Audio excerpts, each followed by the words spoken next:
is the promised offspring? Welcome to section 5, where we want to spend some time considering the key to the master plan. We've already established some very powerful clues that suggest that Jesus Christ is the key to the master plan. And this section will focus on Jesus, why we need him. We'll see what relevance a man who lived 2,000 years ago has to us in our lives today. In an earlier section, we looked at a series of special promises that God made to some of the faithful men and women of old. These promises outline the means by which God intends to make his master plan happen. We saw that there were numerous references in these promises to a special offspring or seed.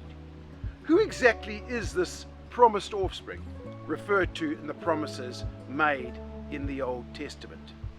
Well, let's go right back to the beginning, to the very first promise that was made with hope by God. We find even in this very first promise a reference to a seed or offspring. In Genesis 3 verse 15, God says the following when speaking to the serpent: "I will put enmity between you and the woman, between your offspring and hers. He will crush your head and you will strike his heel." Here we have the promise of a seed of the woman and the seed of the serpent. The promise says that one day the seed of the woman will kill the seed of the serpent, and in the process receive a temporary injury. Notice that the woman's offspring is referred to as a he that will crush the head of the serpent. Let us remind ourselves of the two sets of promises we looked at earlier. This time let's look out for that specific promise of the offspring or seed. In the promises made to Abraham, God says this in Genesis chapter 22 and reading at verse 17. "In blessing I will bless you, and in multiplying I will multiply your seed as the stars of the heaven, and as the sand which is upon the seashore. And your seed shall possess the gate of his enemies." Notice that the seed is going to possess the gates of the enemy. And you'll see this sounds very similar to the seed that would crush the enemy, which was the serpent in Genesis chapter 3.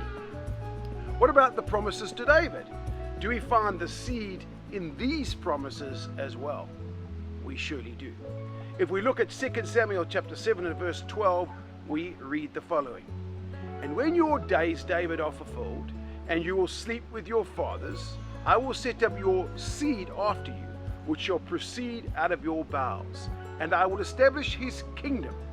So here God promises David a seed, an offspring that would rule forever from David's throne. So one thing is for certain: this seed is the key to God's promises. And if he is the key to God's promises, then he is most certainly the key to God's master plan. So who is the seed? Who is the offspring? The answer to this question is in fact well established in the New Testament. Two references provide us with enough evidence to draw a very firm conclusion. In Luke chapter 1, the angel Gabriel says the following to Mary, reading from Luke chapter 1 and at verse 31, "And behold, Mary, you will conceive in your womb and bring forth a son, and you shall call his name Jesus. He will be great and be called the Son of the Highest, and the Lord God will give him the throne of his father David, and he will reign over the house of Jacob forever, and of his kingdom there will be no end." So Gabriel makes it clear to Mary that her son Jesus is the promised seed of David.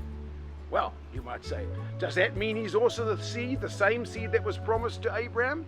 Perhaps they were different.